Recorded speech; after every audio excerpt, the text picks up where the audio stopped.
Hello, I'm Quentin, and at the end of February 2025, I set off in my campervan on a trip with no fixed plan, but it ended up being mostly an exploration of northeast England and southwest Scotland. In fact, quite a few of the Scottish bits are actually south of many of the English bits. Anyway, do come along with me and my spaniel, and let's see where we ended up.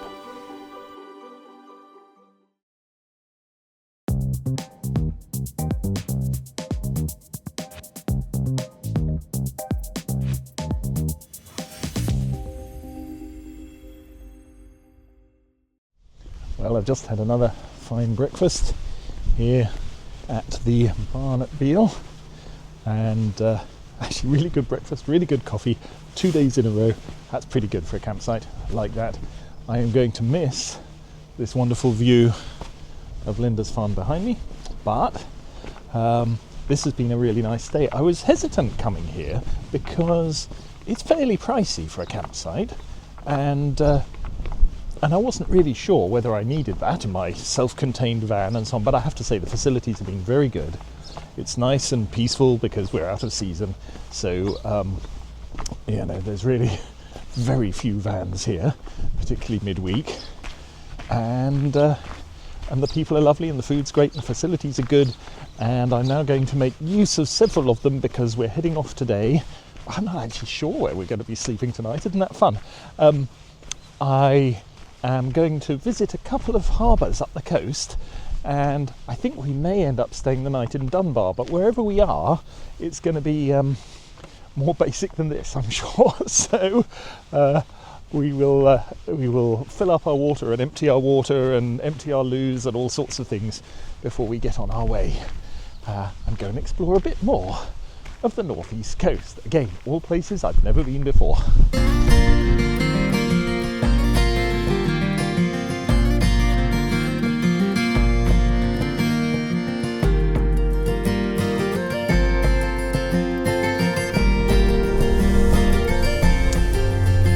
Right, well, we just stopped in at the big Morrison's supermarket near Berwick-on-Tweed, and that will be our last shopping trip in England for a little bit, because just a few minutes up the road I think we will cross the border into Scotland.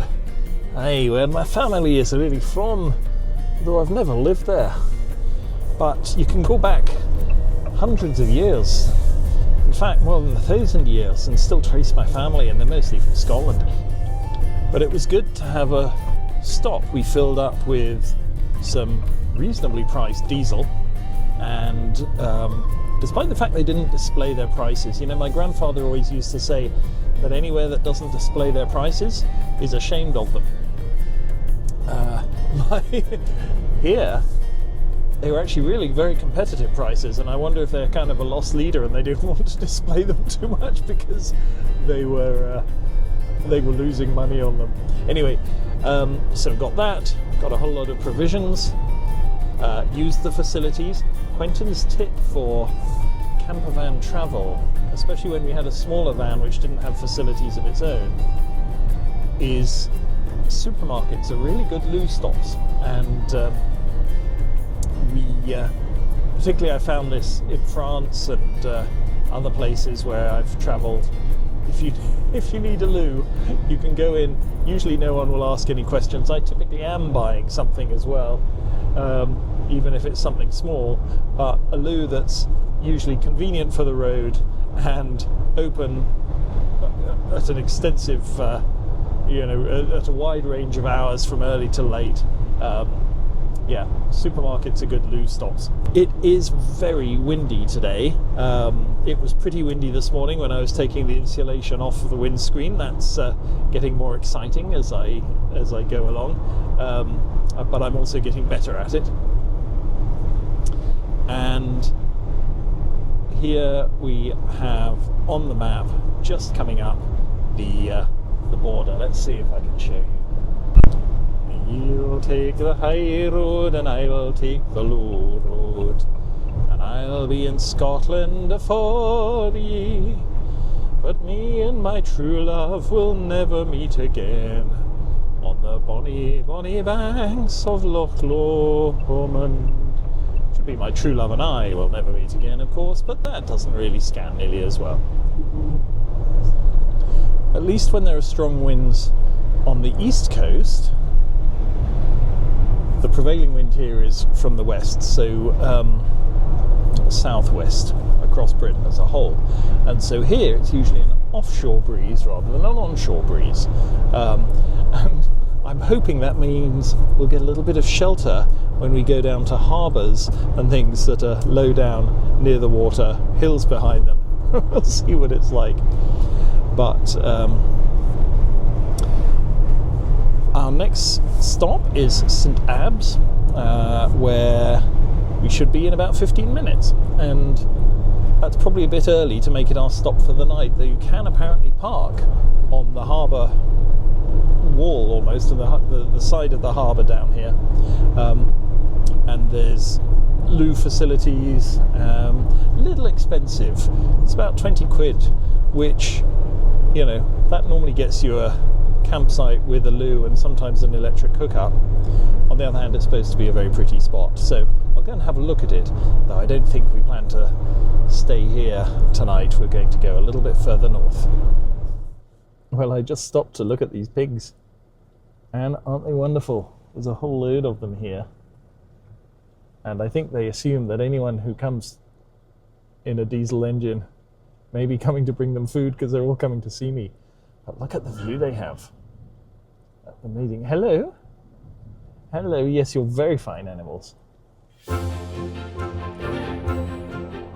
Now this is actually not St Abbs, we're not quite there yet. This is Coldingham, which I've also heard is a good place to stop. Some nice shops and an old abbey back up there.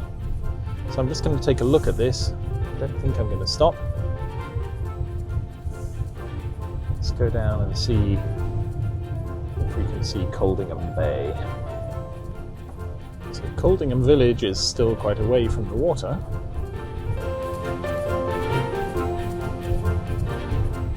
Up there is the beach. And I'm only really looking at this for future reference. Now it does say here, no camping or caravanning. So I guess that means no overnighting. I will just have a look.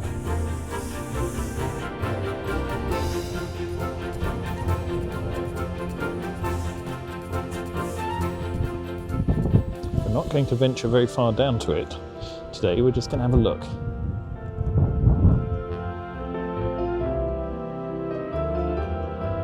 Well, this is actually a lovely little bay. Very quiet at the moment, but I bet this is busy in the summer because lots of lovely sand. There are beach huts around here. There's a coast guard and a lifeguard. There's a beach cafe there. More beach huts. Yeah, I should think this is a popular spot. Those two parking spaces up there, by the way, for disabled parking. And there's even, I saw a sign for beach wheelchairs up there. So that's quite cool. So yeah, I think we're going to avoid getting our feet wet today. But it's very appealing. If I hadn't been to a really good beach yesterday, I'd be more inclined to stay here a bit longer. But we're going to go over the head that way to St Abbs. And St Abbs is mostly known really for St Abbs Head, which is a promontory beyond it, a sort of big rocky promontory, which again, we'll see what the conditions are like. Down here, by the way, it's nice and sheltered. Well, I say that. There's only a reasonable breeze, which you can probably hear, wind noise on the mic. But as we were driving here, I was driving down a road and there was a leaf that was blowing ahead of me. And I knew how strong the wind was because the leaf was blowing at 28 miles an hour because I was following it. And, so quite blowy up on the tops, but here we're a little bit sheltered by these hills behind. So yeah, this is quite pleasant. Certainly out of season, very nice. And in season, probably very pleasant too, if you want to play on a beach. But for us, it was back on the road to continue our journey to St Abbs.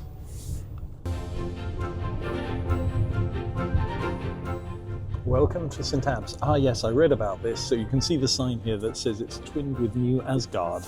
Now, I gather that New Asgard is something to do with the Avengers movie, and parts of it were filmed here, and so they are capitalising on this as much as they can.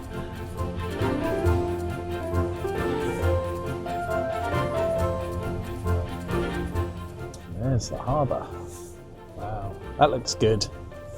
What a splendid harbour. Let's go and see.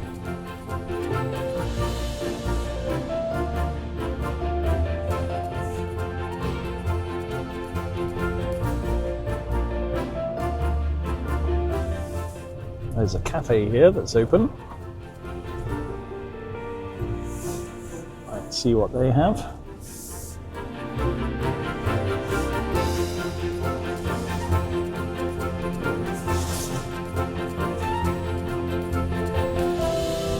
Fairly tight turn here if you had a big van.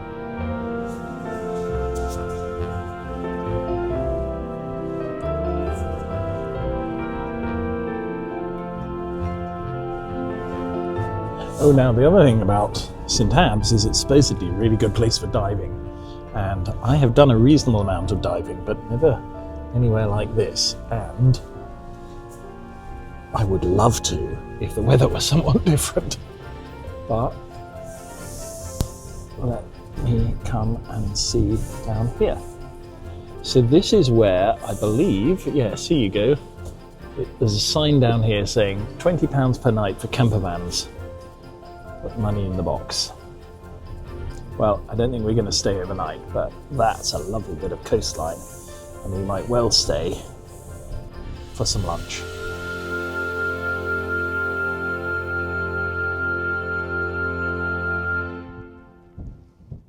Definitely get the idea this is a proper working harbour.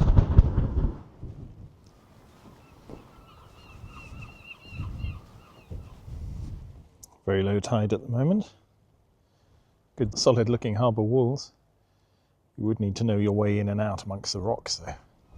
Another thing St Abbs is known for is that it has this independent lifeboat.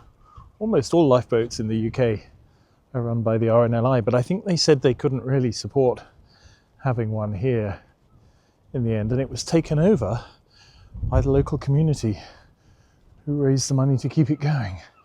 And there's a slipway for you. Wow. Good on them. That must require a fair amount of time and effort and funds. Anyway, it's a good solid looking harbour. Small entrance down here. And that's the way out to sea.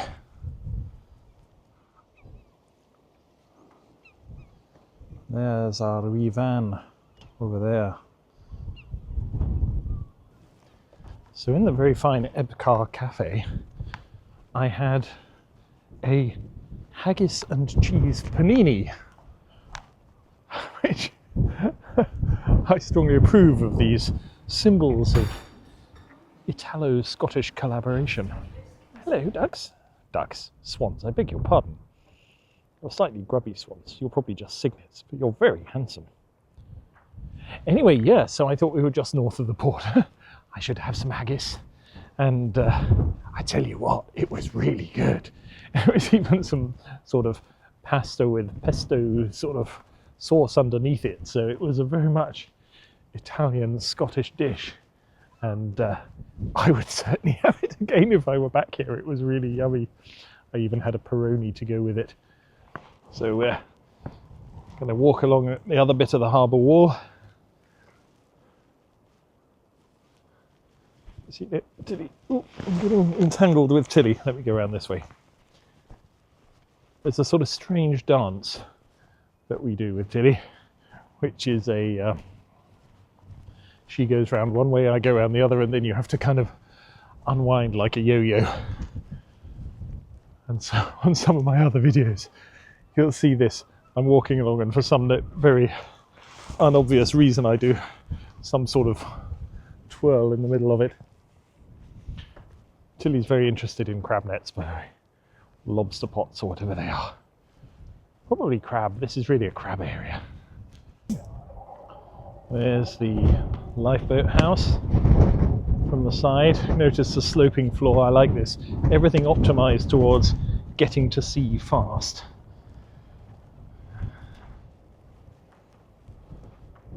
There, out in the distance. Let me see. I don't know if you can, you probably can't really see that. I think this is some kind of drilling platform, or maybe a servicing platform and a construction platform for wind farms or something. But it's an enormous thing with 4 great pillars, which I imagine are drills or jacks or something, one on each corner, presumably to give it stability. Anyway, we're on a wide angle lens again, so you can't see very much of it, but it's quite big. But look at this lovely coastline here. We are surrounded by wonderful rocks, and I can imagine that the diving here would be very good if it weren't, hovering only a little way above freezing point. But the water apparently here is unusually clear for the shores of the UK. The tide is coming in. Waves are surging around the rocks in interesting ways, making great noises.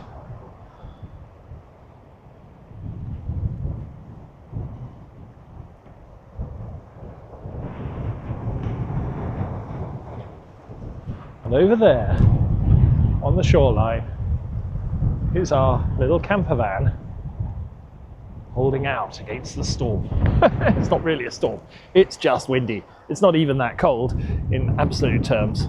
It's just the breeze is making it feel a lot colder than it really is. Tilly, should we head back to the warmth? I think we might pop into that nice Ebcar cafe to get a latte to see us on our way.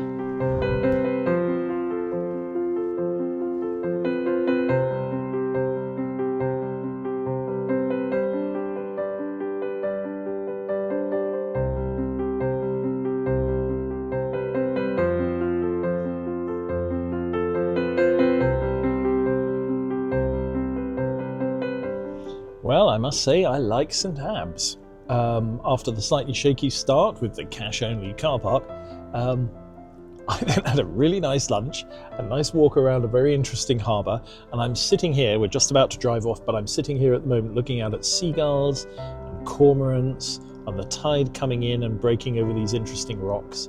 And yeah, I'm very tempted to do the walk along to St Abbs Head, but I think a round trip is 4 or 5 miles, and we do want to find somewhere to stay tonight, and given the distance we did yesterday, I think it's probably best to move on our way. But I think being here, especially if it was a little bit warmer, would actually be worth the 20 quid overnight.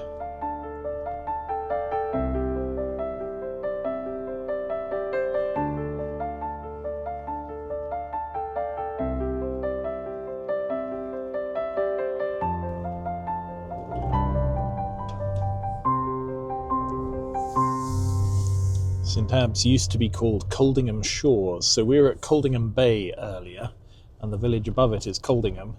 And before there was much of a settlement here, the fishermen used to walk down from Coldingham, it's 1.5 miles or something, carrying any kit they had, and fish from here, and gradually houses and a bit of a community were established here.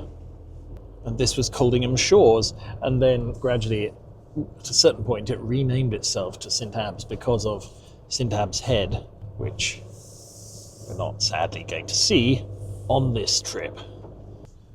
Clearly they're catering to the international population here. This sign, which I hope you can see, as it says, drive on the left, links fahren, aandrijven op de linkerzijde, tenere la sinistra, conduise à gauche, and circuler pour la... I'm not going to try that. Presumably, this is because they're expecting lots of New Asgard hunting tourists, not because there are large numbers of foreigners coming, landing here, and then driving away. But you never know. So we're just coming back through Coldingham here. The next place I thought we might just pop into is called Cove Harbour. It's about 20 minutes from here. This is just in the how many harbours can you see in one day trip. But again, it's a place where you can, I think, park on the sort of side of the harbour.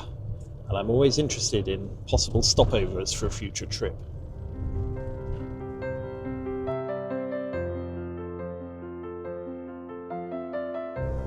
Unsuitable for caravans, says this sign.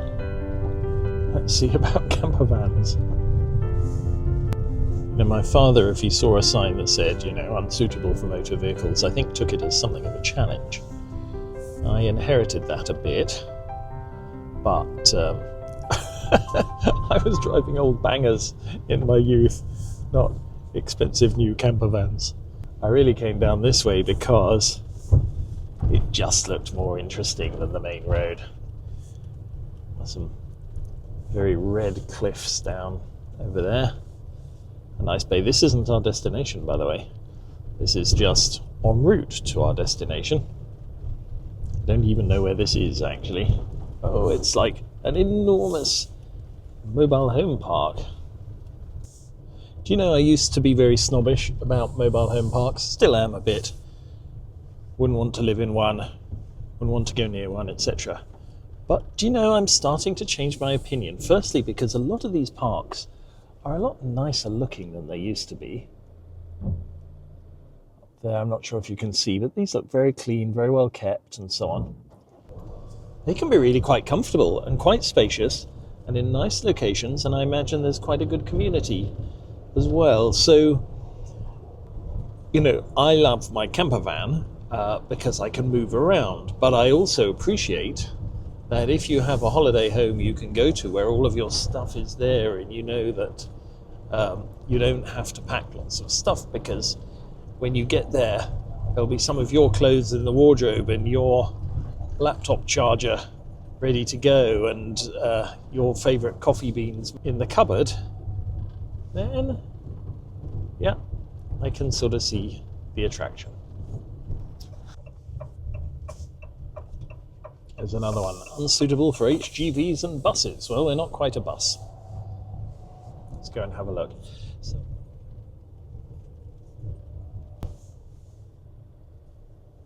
All right. So this is Cove Harbour. And we'll go and have a quick look. But it definitely does say here, no overnight camping.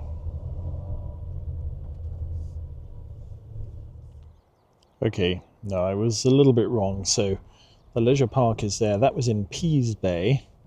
And then there's Cove Harbour just around the corner. And we are in Cove here at the top of the cliff. So I think Cove Harbour is down this road and round the corner. So that might be interesting to see. I think it's quite a pretty place, but it doesn't look like somewhere you can drive to. So again, it's not somewhere where you could actually park down by the shore. Probably well worth the walk, but again, not today.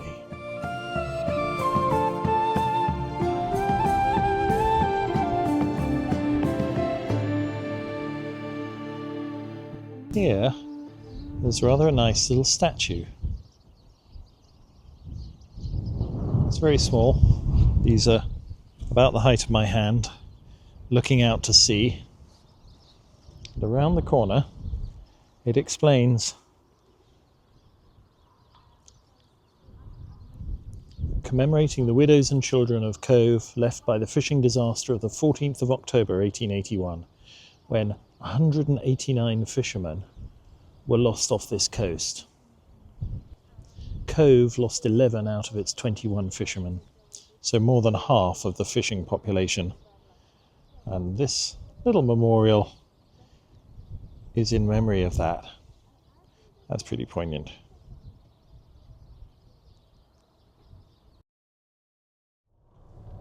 So I think the walk down to Cove Harbour would be a fun one to do, and I would have done it probably if we hadn't just come from another harbour, but it'll have to be saved for harbours to visit in future.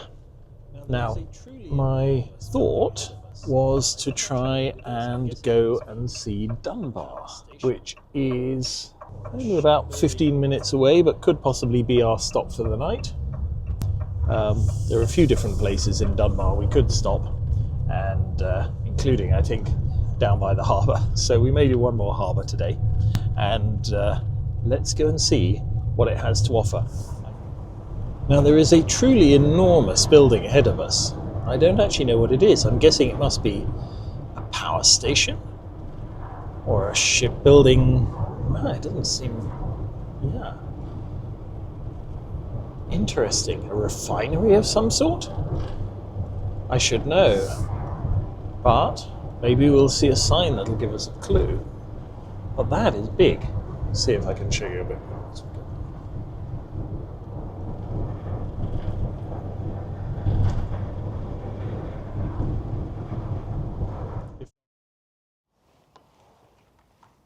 So here we are at Dunbar Harbour, and we've parked here, but we're not the only person staying here. Let's go and see what it says about the harbour.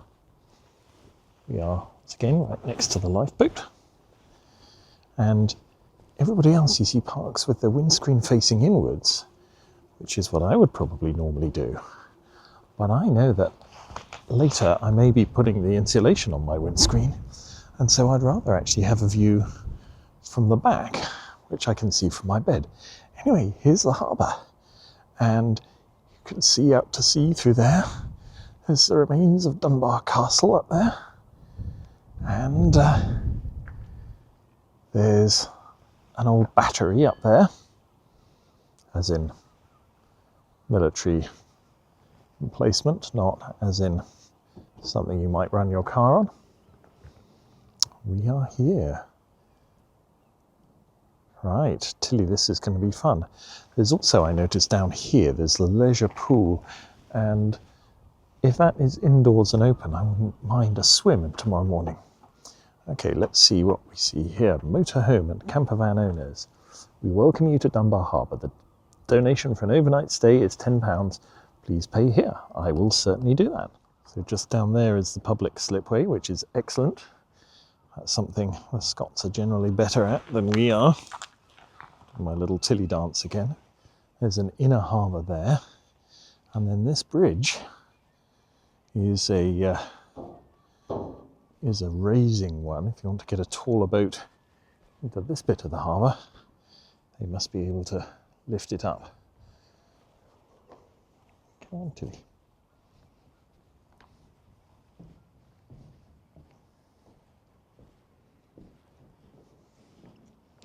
This would be fun with a boat, I have to say. If we had our little boat here, I would enjoy exploring. Putting it in on that slipway, campervan on the shore, go out and explore outside. The wind is strong out there, but otherwise it's reasonably calm. Oh wow, now from this side of the harbour, you can definitely see the leisure pool up there. It's that really big building with the point. I might have to go and explore that.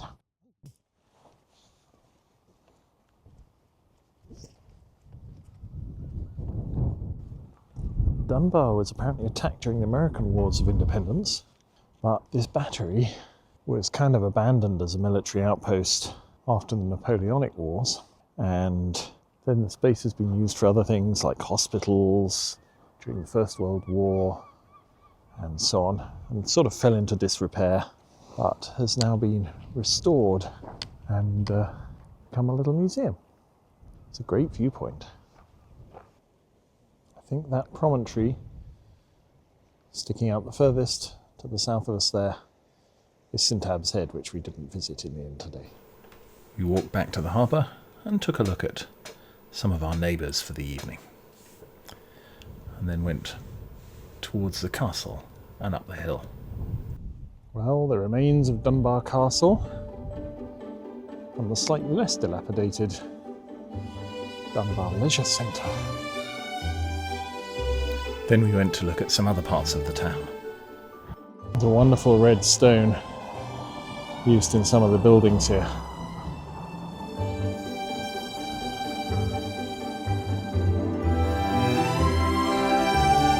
Overall, I can't say it looks like a thriving town, but it does have a very fine harbour and what looks like fine leisure facilities, and they are open both latish tonight and first thing tomorrow morning. So I suspect I will be trying them out.